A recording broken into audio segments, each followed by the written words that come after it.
Hello, welcome to CATEX TV. My name is Frank Porcinato. This is a broadcast from Princeton, New Jersey. Today is Friday, July 15th, 2011. In Washington, D.C. today, the Capitol is now aware that Standard & Poor's rates a 50-50 chance that the U.S. government will default on its debt on August 2nd. In just about 5 minutes, President Obama is going to be holding a live press conference in the United States. The pressure is on the congressional leadership to come up with a deal. Let's see what happens. Everybody should be nervously watching their 401ks. It's not going to be a good thing if it doesn't happen. Well, let's go to our news. There was an earthquake in Japan, a 5.5. It occurred last night, hit Tokyo, about 40 miles north of Tokyo. No damage or injuries were reported. There was no tsunami warning. The quake occurred specifically 43 miles north of Tokyo, was in southern Ibaraki, the prefecture just to the north. As I say, no reports of any damage. AM Best, the insurance rating agency, has given Lloyd's a vote of confidence. They say that they believe Lloyd's can still achieve a positive result for all of 2011, despite an expensive first half where their CAT bill reached about 1.2 billion pounds. AM Best said, though, that there's crucial upcoming events coming, and that would be Lloyd's smooth transition to the Solvency II regulatory regime in 2013. Of course, that's now been pushed back to 2014. They also noted that it's important that Lloyd's receive approval of their internal capital model. Lloyd's is well aware of this and has done work on the internal compliancy capital model and has it ready to go. Tom Bolt and company believe that they will easily be able to meet the 2013 deadline. If the EU gives them another year, they're going to have a competitive advantage. AM Best acknowledged that Lloyd's full-year earnings would probably be below the 2.2 billion pound profit achieved last year, but said that Lloyd's central fund is unlikely to be affected. They reaffirmed their A rating.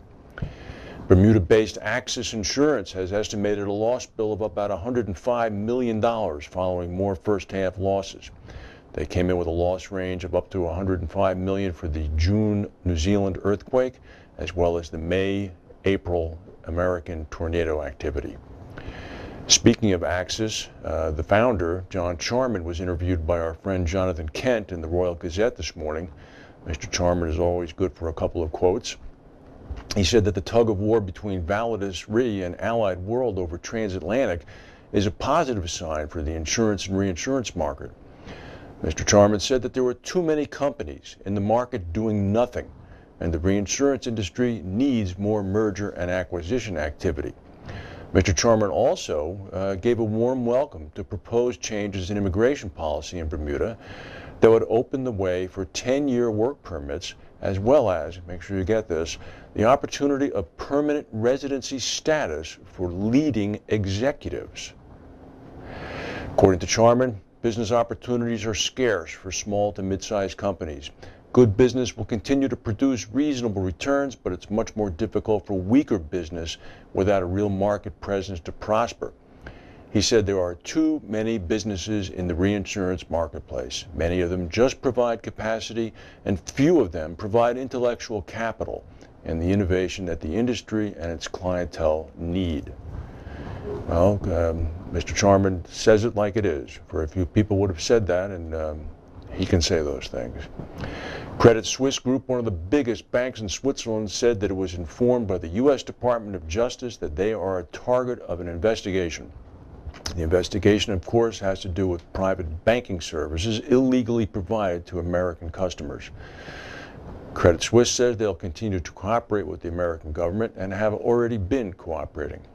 4 bankers who worked at Credit Suisse were charged with conspiring to help clients in the United States avoid federal taxes through secret Swiss bank accounts.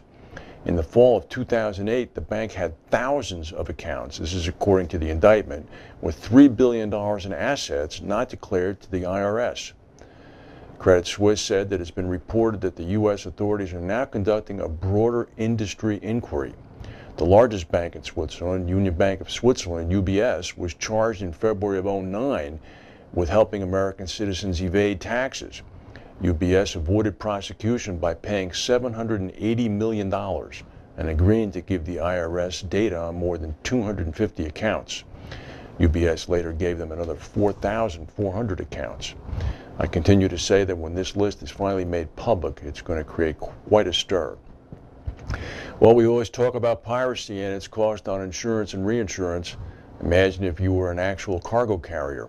Imagine if you were Norgas, a carrier of gas and oil, coming from the Middle East, frequently rounding the Horn of Africa, and then heading off to parts unknown. The Horn of Africa, of course, is the location for the Somali pirates.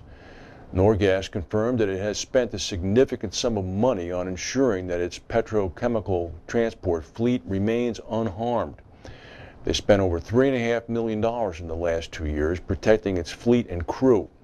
They say they have proper insurance in place, but that alone can't compensate for the suffering of the crew. They've undertaken crew training programs so that those on board know what to do if they should come under attack. And they've also incurred extra cost of waiting for convoys to form before they sail. Norgas vessels now do not sail alone around the Horn of Africa. They sail in convoys. Norgas said that they have not limited their anti-piracy activities just to this, but they've put new electronic detection aids as well as anti-boarding systems in place. And they don't have armed guards yet, but they're constantly reevaluating that policy. One thing they did do is those safe rooms that the maritime group calls citadels on the ships have now been strengthened, and they're equipped with independent satellite communications. So the crew can be ensconced, locked up in a safe room while the pirates are on board and still maintain communication with the outside world. Lest we forget that there are actual natural activities which can cause harm, Mount Lokan, located in northern Sulawesi province in Indonesia, has erupted 3 times in the last 18 hours. 30,000 people are affected as lava has cascaded down its slopes, sending the first 5,000 people running for their lives. Another 27,000 people are being evacuated by the military today. Indonesia is no stranger to dealing with erupting volcanoes. In addition to Mount Lokan, there are 128 other active volcanoes in the archipelago. That's all of the news we have for today. If we have any breaking news, we'll come back and tell you. Have a good weekend, and we'll see you Monday.